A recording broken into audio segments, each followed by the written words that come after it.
नमस्कार। जैसे कि हम हर शनिवार को किसी टॉपिक पे डिस्कस करते हैं, आज हम एक हेल्थ टॉपिक पे डिस्कस करेंगे डॉक्टर आशीष डर्मेटोलॉजिस्ट सर के साथ।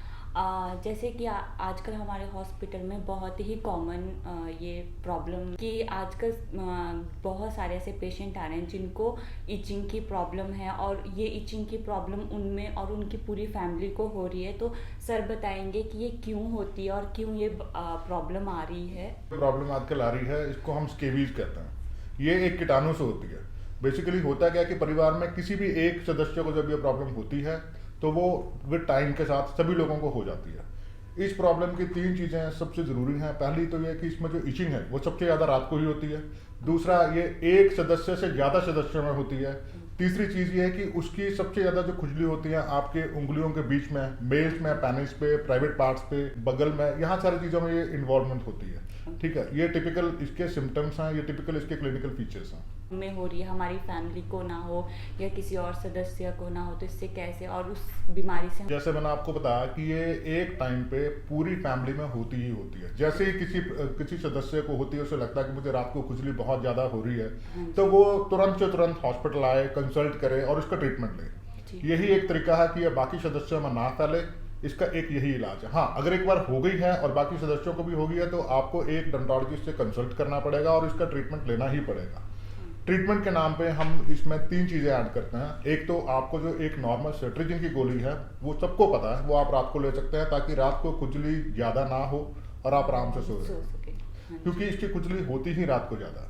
दूसरी चीज़, इसमें हम एक ट्यूब देते हैं जिसका नाम है परमेथ्रिन। जो परमेथ्रिन ट्यूब है वो गले के नीचे पूरे शरीर पर लगाई जाती है पैरों तक, और ये एक पूरी ट्यूब एक ही बार में ख़त्म की जाती है। रात भर दवाई शरीर पर रहती है। हम कहते हैं कि आप सुबह उठ कर नहाएंगे, नहाने के साथ साथ आप अपनी बेडशीट, अंडर गारमेंट्स, ये सारी चीज़ें अच्छे से धो लेंगे। लेकिन ज़रूरी ये है कि आप एक सदस्य को हो या बाकी सदस्यों को हो या ना हो, आप पूरी फैमिली को ही एक साथ इसमें ट्रीट करें। ठीक है। अगर जैसे किसी एक ही पर्सन को हुई है और हमें पता चल गया कि इसको ये वाली प्रॉब्लम है, तो वो फैले ना, तो उसके लिए हमें क्या करना है कि अब मुझे पता चल गया कि मुझे ये प्रॉब्लम हो गई है, तो मैं किसी और का ना हो, जैसे मेरे पेरेंट्स को या मेरे ब्रदर सिस्टर या फैमिली किसी मेंबर को ना हो, तो ये कैसे कर सकते हैं? सबसे पहली चीज़, एक तो आप अपने आप को थोड़ा आइसोलेट करें। आइसोलेट इन द सेंस कि आप अपने टॉवल शेयर ना करें, अपनी बेडिंग शेयर ना करें और अपना जल्दी से जल्दी इलाज कराएं ताकि ये दूसरों को ना फैले। ये यूजुअली ये प्रॉब्लम फैलती है कॉन्टैक्ट से। जैसे किसी को है, हमने उसके टॉवल शेयर कर दिए, फोमाइड शेयर कर लिए, या हमने साथ उसकी बेडिंग शेयर कर ली, तो ये वहाँ से होती है। तो आप अपने टॉवल्स एंड सोप हमेशा अलग रखें। ठीक है, अपने कपड़े सेपरेट अलग से धुलवाएं। ठीक है, और जब तक आपके ये सिम्टम्स या जो भी है आप ट्रीटमेंट ले रहे हैं, तब तक आप अपने आप को थोड़ा सा अलग रखें। ओके। और अच्छा सर, ये कैसे पता चलेगा कि ये इचिंग हमारी नॉर्मल है या फिर ये कोई बीमारी है कि हमें डर्मेटोलॉजिस्ट के पास जाना पड़ेगा? ये ऐसे ही आजकल मौसम चेंज हो रहा है, स्वेटिंग ज़्यादा होती है, ये उसकी वजह से हो रही है, कैसे हम? मैंने जैसे पहले बताया, इसके तीन क्लिनिकल, इसमें तीन चीज़ें सबसे इंपॉर्टेंट है। पहली चीज़ ये कि आप सारा दिन ठीक रहोगे, रात को जैसे ही सोने के टाइम पर सोने लगोगे तो आपको इचिंग शुरू होगी ही होगी, और इतनी गंदी इचिंग होगी आप सारी रात हो सकता है ना सो पाएं। दूसरी चीज़ है, मैंने आपको बताया था कि यहाँ जो फिंगर वेब स्पेसेस होते हैं, हमारी उंगलियों के बीच के जो स्पेसेस हैं, ठीक है, वहाँ पे होगी। मेल्स में प्राइवेट पार्ट्स पे इसके लीजन्स आते ही आते हैं। ठीक है, और फीमेल्स में ब्रेस्ट के नीचे कुछ हमारे पर्टिकुलर एरियाज है जो इन्वॉल्व होंगे, तो हम बता पाएंगे कि हाँ ये दिक्कत है। इसमें प्रॉब्लम हमारे साथ ये आती है कि हमारे पास एज ए डर्मेटोलॉजिस्ट के आने के पहले आप काफ़ी लोगों से consult on the counter drug ले चुके होते हैं, जिसमें से स्टेरॉइड्स भी होते हैं। तो जब आप स्टेरॉइड लगाएंगे तो जो इसके टिपिकल फीचर्स हैं, जो इसके एक्चुअल फीचर्स हैं, वो हम नहीं देख पाएंगे, क्योंकि उसमें जो लीजन्स हैं, जो इसमें दाने से होते हैं, वो दब जाएंगे, लेकिन आपकी इचिंग जो है वो कम नहीं होगी।